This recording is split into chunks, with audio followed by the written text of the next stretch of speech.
Hello students, मैं हूं Jitendra Ajmera the crazy programmers की तरफ से। आज वाले वीडियो में हम पढ़ने वाले हैं मेमोरी मैनेजमेंट। ये भी ऑपरेटिंग सिस्टम के अंदर जो मेमोरी मैनेजमेंट कैसे होता है इसके बारे में हम आज वाले वीडियो में पढ़ेंगे। मेमोरी मैनेजमेंट भी एक ऑपरेटिंग सिस्टम का बहुत ही इंपॉर्टेंट फंक्शन है। क्यों? देखिए, ऑपरेटिंग सिस्टम जो होता है वो प्राइमरी मेमोरी को यूज करता है। प्राइमरी मेमोरी क्या होती है? हमारी रैम, रैंडम एक्सेस मेमोरी। ठीक है, रैंडम एक्सेस मेमोरी क्या होती है, मेमोरी क्या होती है, कैसे वर्क करती है, इन सब के लिए हमने सेपरेट वीडियोस बना दिए हैं। उनके लिंक आपको डिस्क्रिप्शन बॉक्स में अवेलेबल हो जाएंगे। तो ऑपरेटिंग सिस्टम होता है या कंप्यूटर का पूरा हार्डवेयर खुद, ये सिर्फ और सिर्फ प्राइमरी मेमोरी पे ही वर्क करते हैं, क्योंकि जो सेकेंडरी मेमोरी जो होती है हमारी, वो सिर्फ और सिर्फ डेटा को स्टोर कर सकती है, एग्जीक्यूशन में हेल्प नहीं कर सकती। इसी तरह से इनको डिजाइन किया जाता है।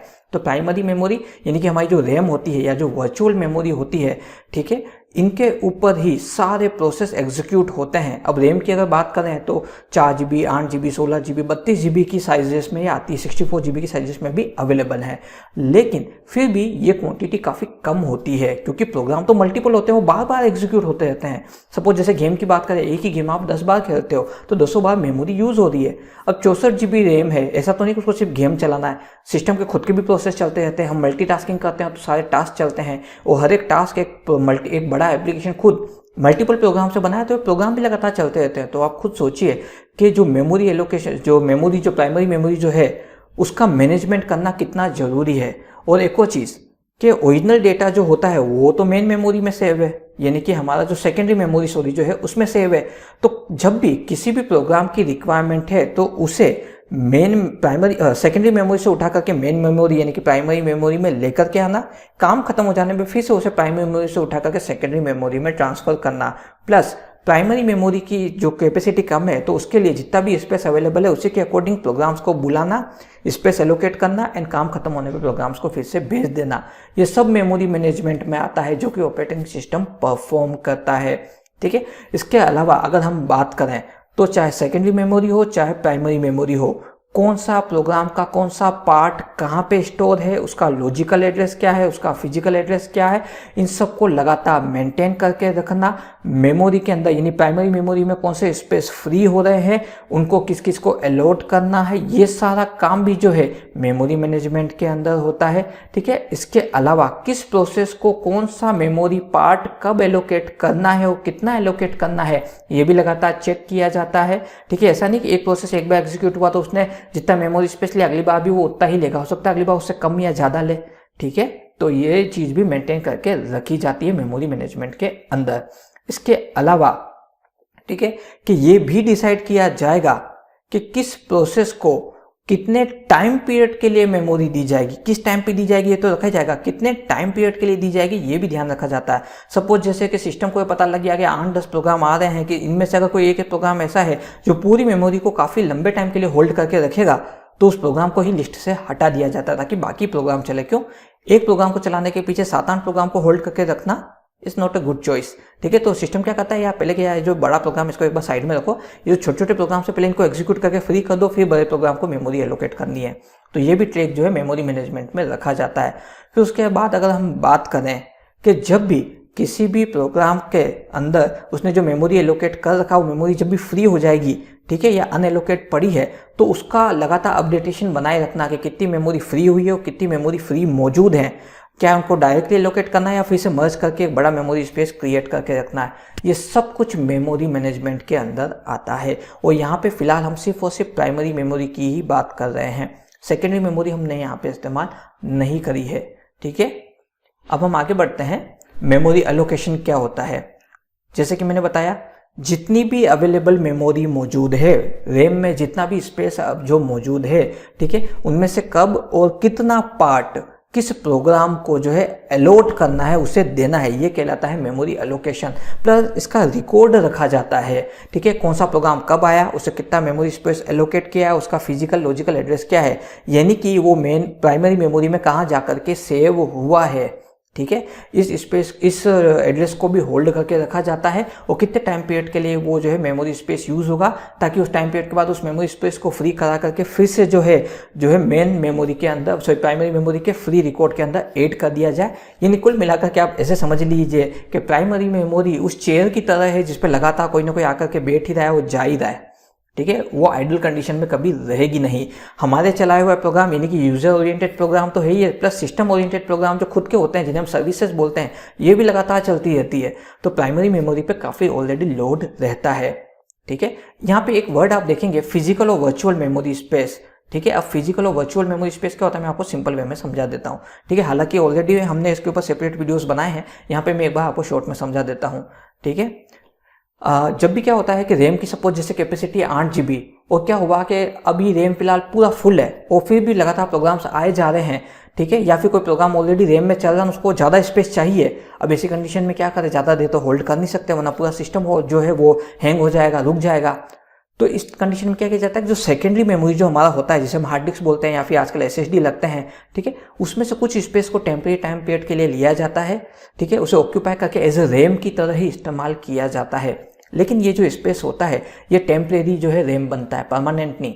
ठीक है, जैसे ही प्रोग्राम जिसको वो अलॉट किया उसका काम खत्म हो जाएगा, उस टेम्परेरी रैम को भी हटा दिया जाता है, इसलिए इसको वोलेटाइल बोलते हैं। यानी कि उसका काम खत्म उसे काम खत्म होते ही उसे डिस्ट्रॉय कर दिया जाएगा। तो ये जो वोलेटाइल टेम्परेरी मेमोरी हमने सेकेंडरी मेमोरी स्पेस के अंदर बनाई, इसी को वर्चुअल मेमोरी बोला जाता है।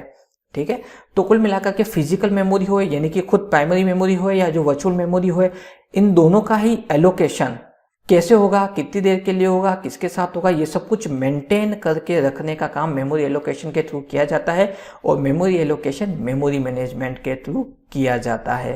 अब बात करते हैं मेमोरी एलोकेशन और मैनेजमेंट से जुड़े हुए कुछ फैक्ट्स की। पहली चीज, हकीकत में तो आप यकीन नहीं करेंगे कि मेमोरी एलोकेशन या मेमोरी मैनेजमेंट एक हार्डवेयर ऑपरेशन है। क्यों? क्योंकि प्राइमरी मेमोरी एक हार्डवेयर है, रैम एक हार्डवेयर होता है, उसी तरह से सेकेंडरी मेमोरी भी एक हार्डवेयर है। लेकिन इससे एग्जीक्यूट करने के लिए ऑपरेटिंग सिस्टम्स और साथ के साथ कुछ और रिक्वायर्ड सॉफ्टवेयर एप्लीकेशन की भी जरूरत पड़ती है।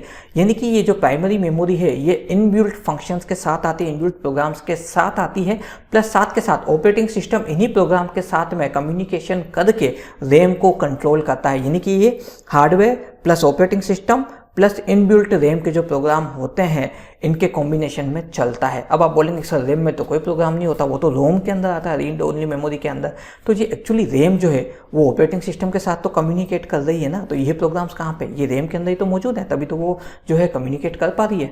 अदरवाइज आप रैम के अंदर कोई प्रोग्राम नहीं दे रहे हैं तो हार्ड कंप्यूटर के लिए वो एक अननोन हार्डवेयर हो जाएगा जिसके ड्राइवर्स नहीं मिलेंगे। ठीक है, यानी कि रैम जो है वो भी इनबिल्ट प्रोग्राम्स के साथ में आती है। ठीक है, दूसरा कि चाहे फिजिकल हो या वर्चुअल मेमोरी मैनेजमेंट हो, मेमोरी एलोकेशन प्रोसेस दोनों में ही सेम रहेगा। ठीक है, यानी कि चाहे प्राइमरी मेमोरी खुद हो या फिर सेकेंडरी मेमोरी के अंदर जो हमने वर्चुअल मेमोरी बनाई है, दोनों ही जगह पे मेमोरी एलोकेशन प्रोसेस सिमिलर रहेगा। फिर उसके बाद में अगर हम बात करें, जितने भी प्रोग्राम और सर्विसेज जो हैं उन्हें स्पेसिफिक मेमोरी उनके रिक्वायरमेंट के हिसाब से एलोकेट करी जाती है जब भी उन्हें एग्जीक्यूशन की जरूरत हो। ठीक है, ऐसा नहीं कि पहले से ही पूरा रिकॉर्ड बना के रख दिया जाएगा कि दिन भर में कौन कौन से प्रोग्राम एग्जीक्यूट होंगे। ये कंप्यूटर के लिए पॉसिबल नहीं हो पाता है। उसकी खुद की सर्विसेज का रिकॉर्ड तो कंप्यूटर रख लेता है, ऑपरेटिंग सिस्टम रख लेता है, लेकिन जो प्रोग्राम हम चलाने वाले हैं वो कैसे पता ऑपरेटिंग सिस्टम को? वो तो जब तक हम प्रोग्राम चालू नहीं करेंगे ऑपरेटिंग सिस्टम वो कंप्यूटर को पता ही नहीं लगेगा। इट मीन्स के रन टाइम पे हो या चाहे स्टैटिक टाइम पे हो, दोनों ही टाइम पे जितने भी प्रोग्राम्स और सर्विसेज जो एग्जीक्यूट होंगी उन्हें जितना भी मेमोरी स्पेस चाहिएगा उन्हें एलोकेट कराया जाएगा।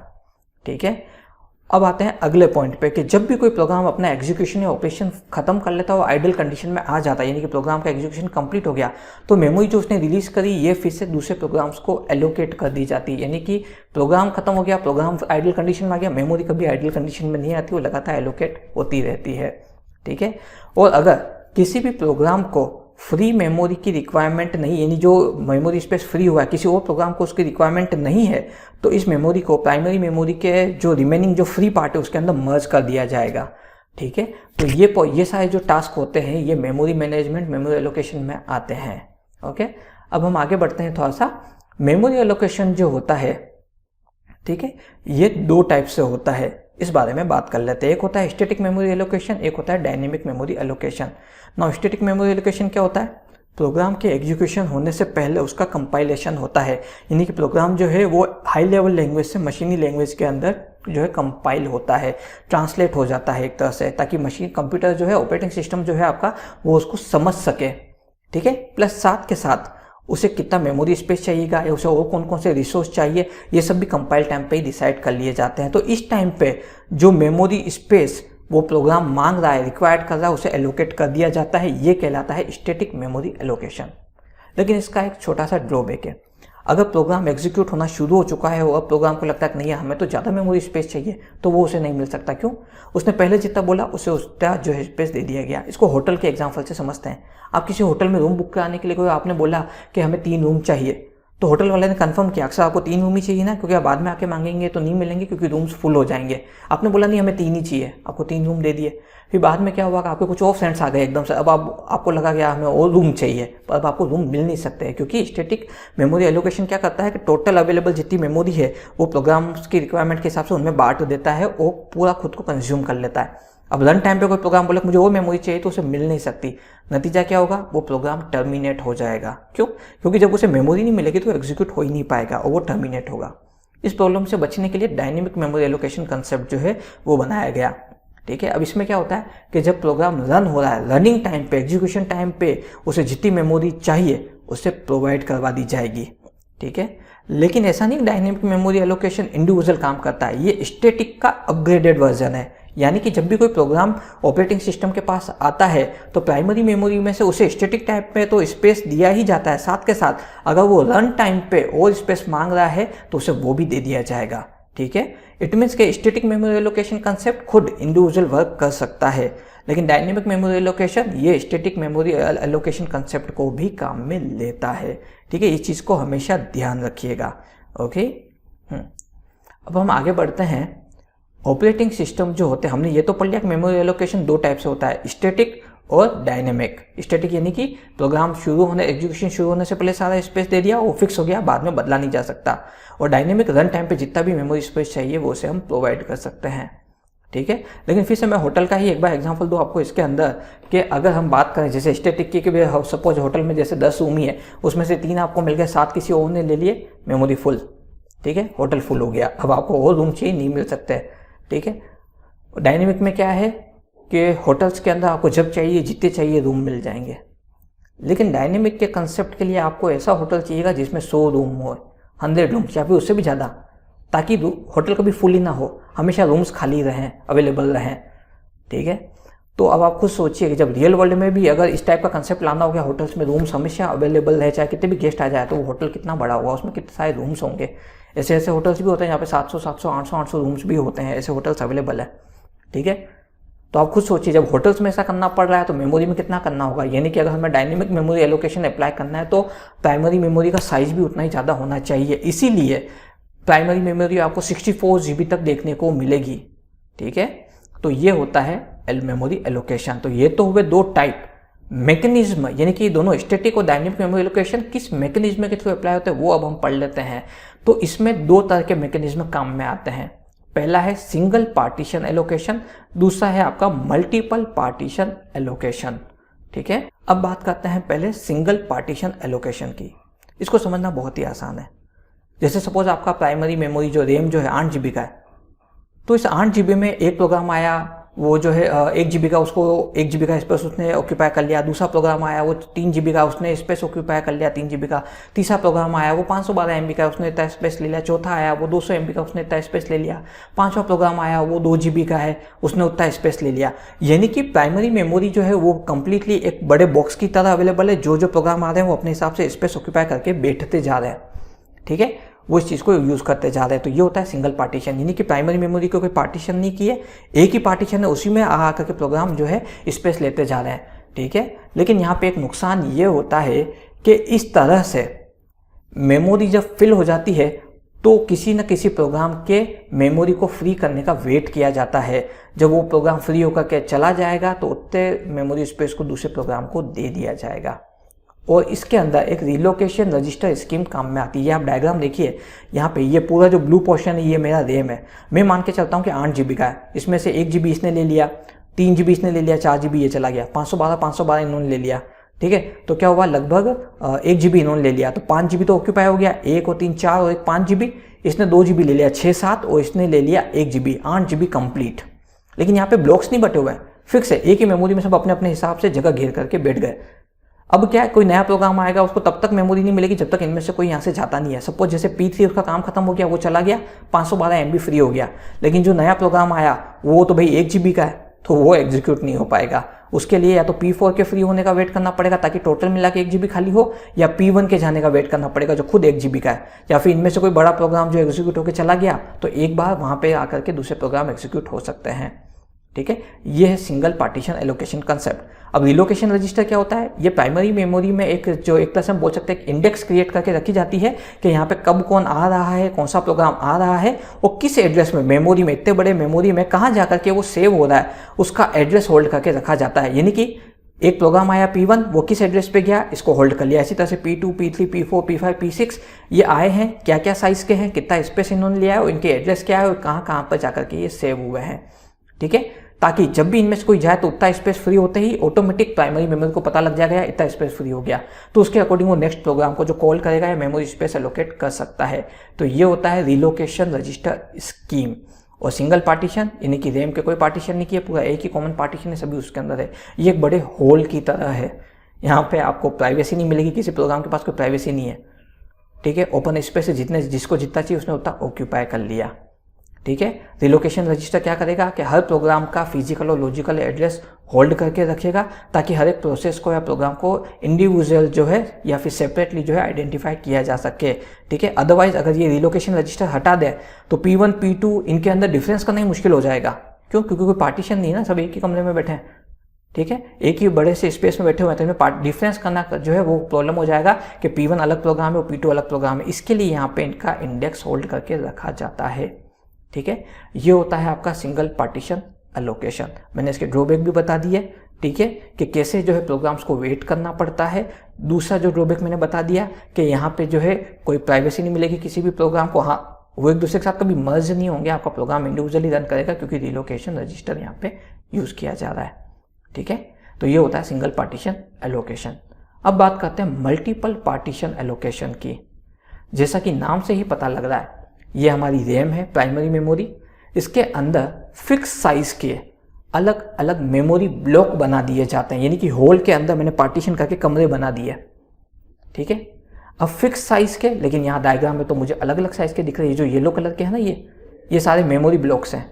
और यहाँ पे जैसे P1, P2, P4, P6 ये प्रोग्राम्स हैं जो आकर के अलग अलग मेमोरी ब्लॉक्स में बैठे हैं। अब मैंने बोला फिक्स साइज के, लेकिन ये तो A5 अलग साइज का, A4 अलग साइज का, A3, A2, A1 अलग साइज का। तो फिक्स साइज का कैसे मैं बताता हूँ। सपोज जैसे 8 GB की रैम है, तो 1-1 GB के 2 जो है मेमोरी ब्लॉक बना दिए, ये हो गया। अब 2-2 GB के जो हैं, ठीक है, सॉरी 1.5 GB के, या फिर हम बात करें 2-2 GB के, सपोज हमने 2 बना दिए, टोटल 4 GB और वो पहले का 2 GB 6 GB कंज्यूम हो गया। अब बचा 2 GB, तो उसका ऑलरेडी एक मेमोरी ब्लॉक बना दिया, या फिर उसके हम चाहें तो 512 MB के भी 4 ब्लॉक्स बना सकते हैं। तो फिक्स का मतलब ये हो गया कि पार्टीशंस फिक्स होते हैं। ठीक है, लेकिन आपको वेराइटी मिल जाएगी, अलग अलग साइज के पार्टीशंस आपको मिल जाएंगे। अब ऐसा नहीं है कि प्रोग्राम आकर के बोले मैं तो 750 MB का हूँ तो मुझे 750 MB का पार्टीशन बना के दो, ठीक है, ब्लॉक बना के दो। वो पॉसिबल नहीं है भाई, उसको 1 GB वाला ब्लॉक दे दिया जाएगा पूरे, भले 250 MB वेस्ट हो। ठीक है, तो यहाँ पे फिक्स का मतलब ये होता है। ठीक है, तो कंसेप्ट आपको समझ में आ गया कि पूरे प्राइमरी मेमोरी के अंदर मेमोरी ब्लॉक्स बना दिए जाते हैं, और जब प्रोग्राम्स आते हैं तो ये अपनी रिक्वायरमेंट के हिसाब से मेमोरी ब्लॉक्स को चूज कर लेते हैं, उसके अंदर लोड होते हैं एंड देन खुद को पूरा एग्जीक्यूट करते हैं। और जब एग्जीक्यूशन खत्म हो जाता है तो ये फिर से अपने सेकेंडरी मेमोरी में लोड जाते हैं, तो वो जो मेमोरी ब्लॉक था वो फिर से फ्री हो जाता है। ठीक है, लेकिन यहाँ पे कुछ ड्रॉबैक्स हैं। सपोज जैसे बात कर रहे हैं कि A1 जो है मेरा वो 1 GB का है। ठीक है, इसके अंदर प्रोग्राम 1 आया, वो सपोज 600 MB का है। ठीक है, उसने ऑक्यूपाई कर लिया इसको। A2 की बात करते हैं, A2 2 GB का है, प्रोग्राम आया वो 1.5 GB का है, उसने इतना ऑक्यूपाई कर लिया। लेकिन यहाँ पे इधर देखो 300 MB वेस्ट हो रहा है, इधर 500 MB वेस्ट हो रहा है, तो कुछ कर नहीं सकते। ठीक है, A3 की बात करें, A3 की तो हालत और भी खराब है। क्यों? A3 खुद भाई साहब 2 GB का है, इसके अंदर P4 आया जो 512 MB का है। अब वो इसमें जा सकता था, पर A1 पहले से ऑक्यूपाई था इसलिए P4 इसमें चला गया, क्योंकि जब मेमोरी स्पेस अवेलेबल बड़ा है उसको दे दो। ठीक है, वेट नहीं कराना है। तो यहाँ पे आप अगर हम देखें तो A3 के अंदर लगभग 1.5 GB डेटा स्पेस जो वेस्ट हो रहा है, पर कुछ कर नहीं सकते। ठीक है, अब ये जो होता है ना, ये क्या बोलते हैं कि ये मल्टीपल पार्टीशन लोकेशन में जो ये बेस्ट फिट, वर्स्ट फिट, ठीक है, और ये होल क्या होते हैं, ये हम ऑलरेडी जो है ये हम तब पढ़ेंगे जब हम एक्चुअल ऑपरेटिंग सिस्टम सब्जेक्ट पे जाएंगे। अभी हम खाली आपको एफओसी के हिसाब से इनका शॉर्ट में नॉलेज दे रहे हैं, ठीक है, इसलिए मैंने इसको ज़्यादा डिटेल में नहीं बनाया है, खाली बेसिक कंसेप्ट मैं आपको इसका बता रहा हूँ, ठीक है। आने वाले वीडियोज़ में आप इसके बारे में डिटेल में जान पाएंगे, ठीक है। सो अब A4 की बात करें, A4 सपोज जैसे 4 GB का है, इसके अंदर ये 2 GB का प्रोग्राम बैठा हुआ है, 2 GB वेस्ट जा रहा है। A5 पूरा खाली बैठा है। तो इसमें हो क्या रहा है कि इसमें मेमोरी स्पेस, अगर मेमोरी ब्लॉक जो है वो फ्री है, ठीक है, और प्रोग्राम आया है वो किसी भी साइज का, उससे फर्क नहीं पड़ता, बस वो मेमोरी ब्लॉक की साइज से बड़ा नहीं होना चाहिए, तो इसको यहाँ प्लॉट कर देते हैं, अंदर फिक्स कर देते हैं, तो बाकी स्पेस वेस्ट होता है। यानी कि सिस्टम को पता है, ऑपरेटिंग सिस्टम को पता है, प्राइमरी मेमोरी को भी पता है कि मेमोरी स्पेस वेस्ट होगा, पर ये कुछ कर नहीं सकते, ठीक है। तो ये इसका मल्टीपल पार्टीशन एलोकेशन का एक ड्रॉबैक है, ठीक है। तो ये चीज़ जो है मल्टीपल पार्टी एलोकेशन जो है इस तरह से काम करता है। प्रोग्राम्स आए, मेमोरी स्पेस, मेमोरी ब्लॉक खाली है, उसको ऑक्यूपाई कर लेते हैं, ठीक है, एंड देन एग्जीक्यूशन कंप्लीट होने के बाद में उस मेमोरी ब्लॉक को फ्री कर देते हैं। तो ये थी दोनों मैकेनिज्म, सिंगल पार्टीशन एलोकेशन जो कि इस तरह से काम करता है, ठीक है, और मल्टीपल पार्टीशन एलोकेशन। अब आप सोच रहे होंगे कि सर इस हिसाब से जब इसमें इतना मेमोरी वेस्ट हो रहा है तो फिर सर सिंगल पार्टीशन एलोकेशन बहुत अच्छा है। जी नहीं, हकीकत में सिंगल पार्टीशन एलोकेशन और ज़्यादा प्रॉब्लम क्रिएट करता है। क्यों? क्योंकि यहाँ पे क्या होता है कि जैसे जैसे स्पेस खाली वैसे वैसे प्रोग्राम आ रहे हो, लगातार एग्जीक्यूट होते जा रहे हैं, तो एक तरह से काफ़ी होचपोच हो जाता है।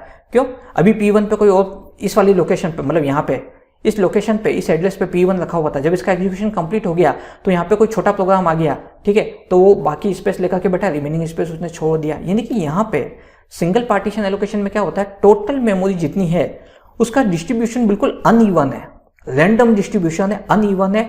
तो कोई एक तरह से कोई सिस्टम फॉलो नहीं हो रहा है। जब जैसे प्रोग्राम को जितना स्पेस मिल रहा है वो जो है रन करता जा रहा है, ठीक है, और वापस जाता जा रहा है, तो बिल्कुल रैंडम तरीके से जो है मेमोरी फ्री हो रही है और ऑक्यूपाई हो रही है। और ऐसे मैनेजमेंट से थोड़े ही टाइम में सिस्टम खुद जो है एक तरह से हम बोल सकते हैं एक क्रिटिकल कंडीशन में आ जाता है। तो सिंगल पार्टीशन एलोकेशन तब अच्छा है जब नंबर ऑफ प्रोग्राम्स या नंबर ऑफ प्रोसेस लिमिटेड हो, ठीक है। लेकिन अगर हम एक नॉर्मल डेस्कटॉप की भी बात करें, पर्सनल कंप्यूटर की भी बात करें, तो भी सिंगल पार्टीशन एलोकेशन जो है वो प्रॉब्लम्स क्रिएट कर सकता है। बिना वजह हमारी मेमोरी जो है वो ऑक्यूपाई मोस्ट ऑफ टाइम रहने लग जाती है। और अगर हम इसमें डेडलॉक वाला कंसेप्ट अप्लाई कर दें कि किसी प्रोग्राम को कोई रिसोर्स चाहिए, उसे वो नहीं मिल रहा है, तो वो डेडलॉक कंडीशन में चला गया, तो भाई उसने प्राइमरी मेमोरी में जो स्पेस घेर रखा है वो ऑक्यूपाइड होकर के ही रह जाएगा।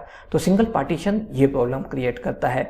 जबकि मल्टीपल पार्टीशन में क्या है कि भाई अलग अलग साइज के मेमोरी ब्लॉक्स बने हुए हैं, उनके अंदर हमारा डेटा प्रोग्राम जो आ रहा है।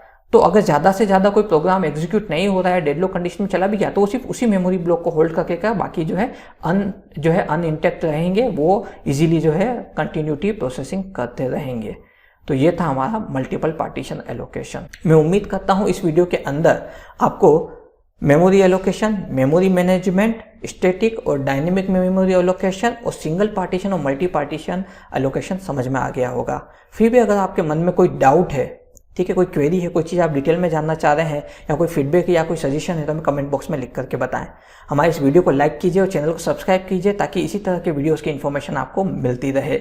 इस वीडियो के नोट्स आपको डिस्क्रिप्शन बॉक्स में मिल जाएंगे। हमने अभी तक जितने वीडियोस बनाए हैं उनके लिंक और उनके नोट्स के लिंक आपको डिस्क्रिप्शन बॉक्स में अवेलेबल हो जाएंगे। द क्रेजी प्रोग्रामर्स की तरफ से आज के लिए बस इतना ही।